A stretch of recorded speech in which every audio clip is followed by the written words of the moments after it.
Headlines presented by SK Mandal Group of Institutions, Patel Nagar, Patna 800023।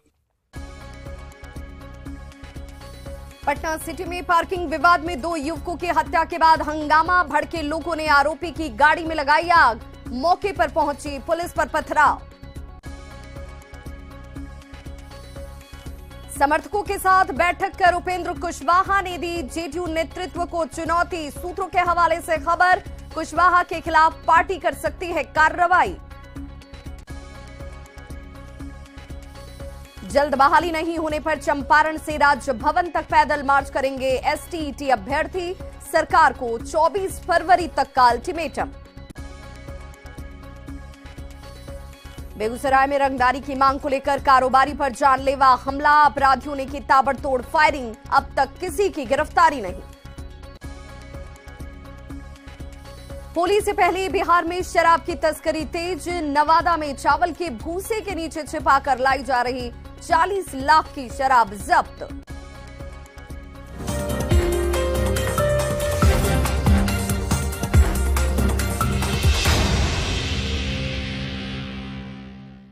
नमस्कार, आप देख रहे हैं अपना बिहार। मैं हूं आपके साथ विभा उपाध्याय। बुलेटिन की शुरुआत इस वक्त बड़ी खबर के साथ। खबर पटना सिटी से आ रही है, जहां पर पार्किंग विवाद में 2 लोगों की हत्या कर दी गई है। 3 लोग गंभीर रूप से घायल बताए जा रहे हैं। भड़के लोगों ने इस दौरान जमकर आगजनी भी की। आरोपी उमेश राय के घर आग लगा दी गई। मौके पर पहुंची पुलिस पर भी पथराव किया गया। ये तस्वीरें इस वक्त आपके टीवी स्क्रीन पर गाड़ी की पार्किंग के विवाद में देखिए कैसे चारों तरफ आपको सिर्फ आग और धुएं का गुबार नजर आ रहा होगा। 2 तस्वीरें। पहली तस्वीर युवक की हत्या और हत्या के बाद मचे बवाल की, जहां पर आरोपी की गाड़ी और घर को आग लगा दिया गया। पुलिस की टीम जब यहां पर स्थिति को कंट्रोल करने के लिए पहुंची तो पुलिस टीम पर पथराव किया गया है और पुलिस वाले देखिए कैसे यहां से बैकफुट पर नजर आए, भागते हुए नजर आए। एक्सक्लूसिव तस्वीरें इस वक्त आपके टीवी स्क्रीन पर है। फायरिंग में 2 युवकों की मौत हो चुकी है और संवाददाता अमित हमारे साथ इस वक्त ज्यादा जानकारी के साथ फोन लाइन पर जुड़ चुके हैं। अमित, आखिर ये पूरा बखेड़ा बवाल पैदा क्यों हुआ और क्या शुरुआती वक्त में पुलिस ने इसे गंभीरता से नहीं लिया?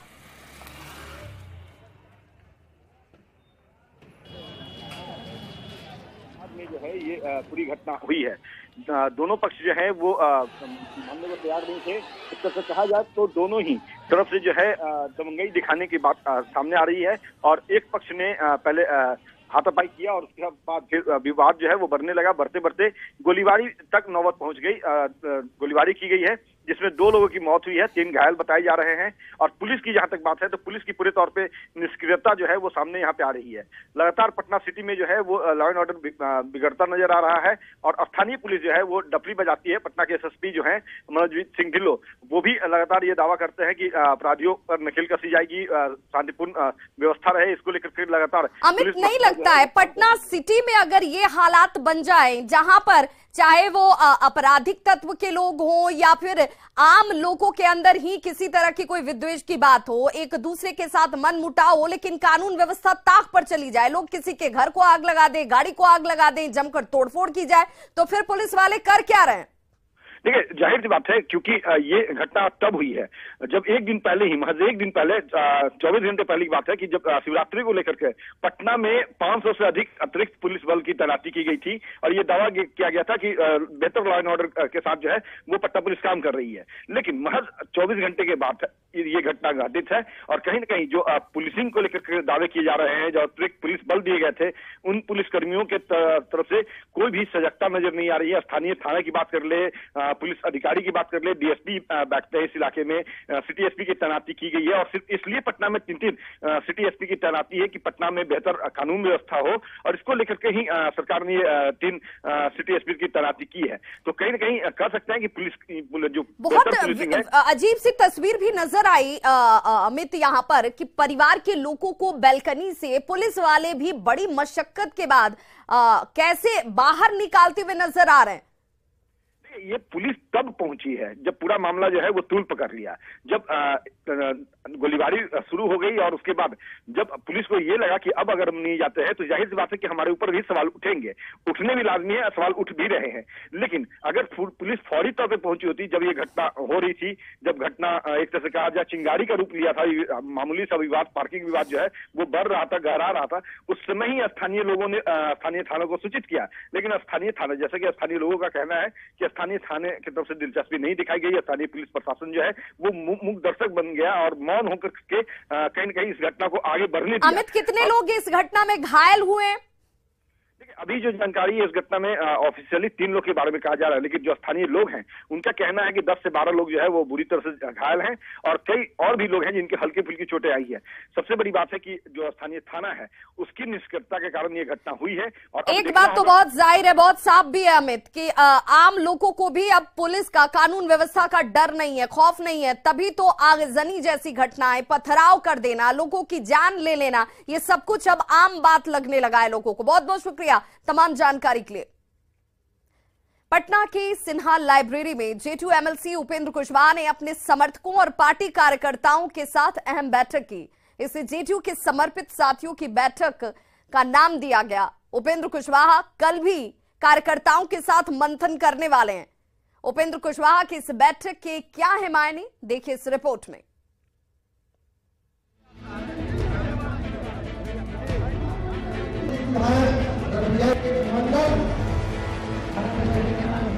तस्वीरें पटना के सिन्हा लाइब्रेरी की हैं, जहां जेडीयू एमएलसी उपेंद्र कुशवाहा ने जेडीयू कार्यकर्ताओं के साथ बैठक की। उपेंद्र कुशवाहा इसका मकसद बीमार जेडीयू के इलाज का रास्ता ढूंढना बता रहे हैं। पार्टी के प्रदेश उपाध्यक्ष जितेंद्र नाथ ने भी सीएम नीतीश कुमार पर एक कॉकस के घेरे में रहने का आरोप लगाया है। मंत्री और विधायक ही नेता है जो आज दिखता है तो बिहार के अंदर जनता दल यूनाइटेड 43 पर आ गई ना। हम कार्यकर्ता हैं, हम चलाते हैं पार्टी। मुख्यमंत्री जी समेत सबको न्योता मान लीजिए, जो बनाना चाहते हैं जेडीयू उस सबको न्योता। नीतीश जी भी जेडीयू को कमजोर करना चाहते हैं। नीतीश जी आज घेरे में है, घेरे में है। नीतीश जी को रोक दिया गया है यहाँ आने से। हाँ, वो कॉकस कुछ भी करेगा भाई, कॉकस कुछ भी करेगा। 2 दिनों तक चलने वाले इस बैठक के पहले से उपेंद्र कुशवाहा लगातार पार्टी के मुखिया नीतीश कुमार पर हमलावर रह चुके हैं। उपेंद्र कुशवाहा ने पार्टी के शीर्ष नेतृत्व पर पार्टी को कमजोर करने, आरजेडी से गुप्त डील करने, नेता की सलाह और सुझावों की अनदेखी का आरोप लगाया है। नीतीश कुमार पर हमला बोलते हुए कुशवाहा तेजस्वी यादव को बिहार का सीएम और नीतीश कुमार पर डिप्टी सीएम के रूप में काम करने का आरोप भी लगा चुके हैं। देखिए, जब मुख्यमंत्री जी ने ही कह दिया कि जो कुछ भी अब निर्णय लेना होगा तेजस्वी यादव लेंगे, डिप्टी सीएम लेंगे, तो अब तो मुख्यमंत्री जी की बात का मतलब है कि अब शायद सीएम के तौर पे तेजस्वी यादव काम करेंगे और डिप्टी सीएम के तौर पे मुख्यमंत्री जी काम कर रहे हैं, ऐसा लग रहा है उनकी बातों से। तो बाकी लोग क्या बोलेंगे उसमें। उपेंद्र कुशवाहा की बैठक को पार्टी ने अवमानना करार दिया है। साथ ही उनके खिलाफ कार्रवाई को लेकर भी साफ संकेत दिए हैं। असल बात उनको ये बताना चाहिए कि दिल्ली का जो बार बार यात्रा कर रहे हैं वो, उसमें कुछ बात उनका बना कि नहीं बना, ये बात उनको बताना चाहिए। अब ये बात उनको बताना चाहिए। जो हमको कहना था, अब वो क्या कर रहे हैं नहीं कर रहे हैं वो तो अलग बात है। अब कोई आधिकारिक बैठक नहीं है। जदयू की आधिकारिक बैठक बुलाने का अधिकार सिर्फ प्रदेश के अध्यक्ष को। उधर उपेंद्र कुशवाहा की बैठक के बहाने बीजेपी ने सीएम नीतीश कुमार पर तंज कसा है। देखिए, नीतीश कुमार जी पूरी तरह भटक चुके हैं, बीमार हो चुके हैं, बूढ़े हो चुके हैं। अब उनको स्वयं सत्ता त्यागना चाहिए। हम लोग तैयार हैं उनके लिए कल्याण बिघा में कुटिया बनाने के लिए, क्योंकि आधी बात तो उनको याद ही नहीं रह रही है। वो क्या कल कहते हैं, आज क्या कहेंगे, कल फिर परसों क्या कहेंगे। बिहार की राजनीति में अब नीतीश कुमार जी अप्रासंगिक हो चुके हैं। उपेंद्र कुशवाहा की बैठक में जेडीयू एमएलसी रामेश्वर महतो और पूर्व विधायक रणविजय सिंह सहित काफी संख्या में जेडीयू कार्यकर्ता शामिल हुए। बैठक में जो पोस्टर लगाया गया है उसमें नीतीश कुमार को तो जगह दी गई है, लेकिन पार्टी के राष्ट्रीय अध्यक्ष ललन सिंह और बिहार जेडीयू अध्यक्ष उमेश कुशवाहा को जगह नहीं दी गई है। ऐसे में सवाल ये है कि उपेंद्र कुशवाहा नीतीश कुमार के खिलाफ लगातार बयानबाजी करते हुए बैनर में उनकी तस्वीर लगाकर क्या मैसेज देना चाहते हैं। न्यूज़ 18 के लिए पटना से संवाददाता आनंद के साथ धर्मेंद्र की रिपोर्ट। तो बिहार के सीएम नीतीश कुमार ने बिना अपना नाम लिए ये संकेत दिया कि वो 2024 में विपक्ष के नेतृत्व के लिए तैयार हैं। अब कांग्रेस इस पर फैसला करे। नीतीश के इस बयान पर कांग्रेस की तरफ से संदेश आ गया है। कांग्रेस नेता जयराम रमेश ने सीएम नीतीश कुमार के ऑफर का स्वागत किया। साथ ही कहा कि कांग्रेस के बिना बीजेपी विरोधी कोई भी गठबंधन संभव ही नहीं है। यात्रा तो बहुत अच्छा हो गया, लेकिन अब इसके आगे थोड़ा सोच लीजिए। हम तो उसी के लिए इंतजार कर रहे हैं। जब तक हम तो जाके दोनों को कही दिए हैं, हम कह दिए हैं कि भाई सोच लीजिए आगे, तो जो कहिएगा। अब बाकी अन्य पार्टियों का फोन आ रहा और सब लोग कह रहे हैं कि बाकी लोगों का सबका मीटिंग कीजिए, एक साथ बैठिए, तब जान लीजिए हम वेट कर रहे हैं खाली। अब आप लोग जितना जल्दी, हम इसीलिए हम वेट कर रहे हैं। तो बाकी और पार्टियां थी, बहुत सारी पार्टियां एकजुट होने के लिए तैयार बैठी हुई है। तो हमें किसी को सर्टिफिकेट देने की जरूरत नहीं है कि हमें नेतृत्व करना है, क्योंकि कोई भी विपक्ष की एकता कांग्रेस के बिना असफल होगा।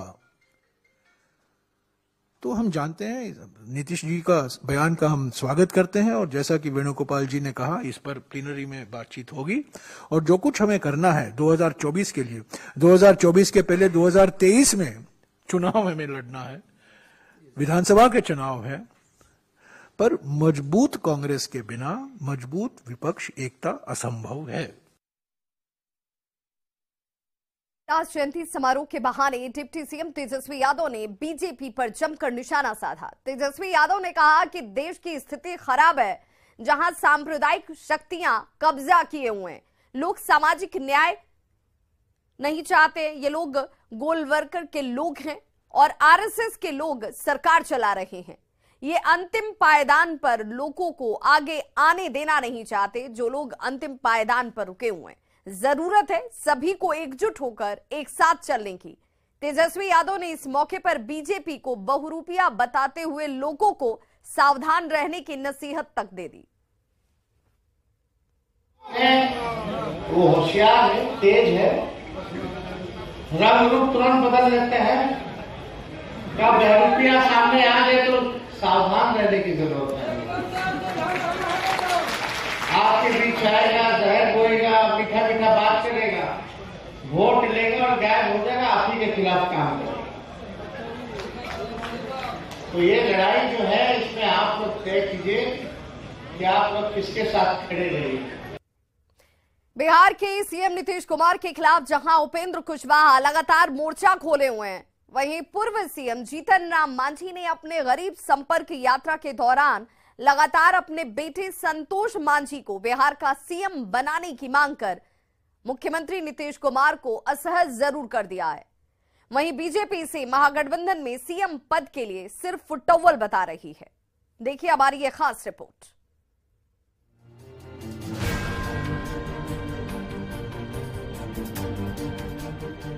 महागठबंधन की राजनीति में इन दिनों सब कुछ उलट पुलट चल रहा है। एक तरफ जहां उपेंद्र कुशवाहा नीतीश कुमार के लिए लगातार सिरदर्द बने हुए हैं, वहीं दूसरी तरफ पूर्व मुख्यमंत्री जीतन राम मांझी ने अपने बेटे संतोष सुमन को मुख्यमंत्री पद के लिए प्रोजेक्ट कर महागठबंधन में नया विवाद खड़ा कर दिया है। बेटे को सीएम पद के लिए प्रोजेक्ट करते हुए जीतन राम मांझी ने इशारों में तेजस्वी यादव पर भी बड़ा हमला बोला है।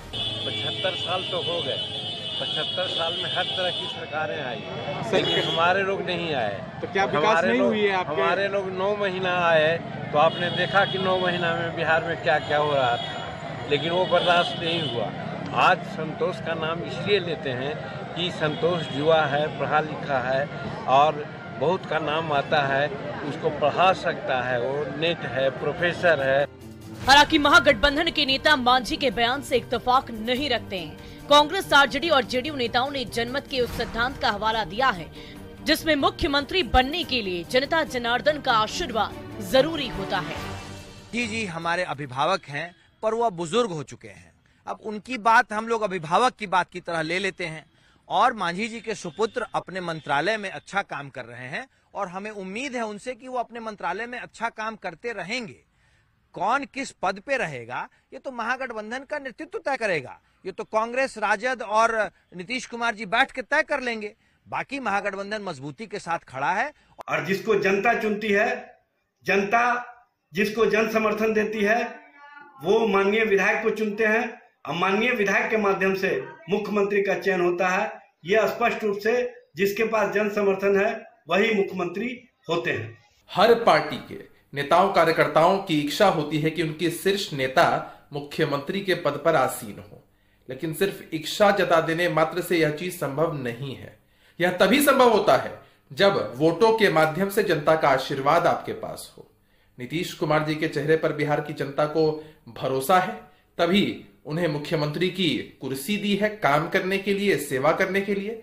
तो अपनी इच्छा जताने में कोई आपत्ति कहां है, लेकिन संभावना तभी बनती है जब आपके पास संख्या बल हो और जनता का आशीर्वाद हो। मांझी की मांग को महागठबंधन दलों के नेता भले ही लोकतांत्रिक सिद्धांतों का हवाला देकर खारिज कर रहे हैं, लेकिन बीजेपी ने इसे महागठबंधन में सीएम पद के लिए सिर्फ फुटौल बता रही है। ठीक है, देखिए जो महागठबंधन है, सबके पार्टी अलग है, सिद्धांत अलग है, सबकी व्यवस्था अलग है।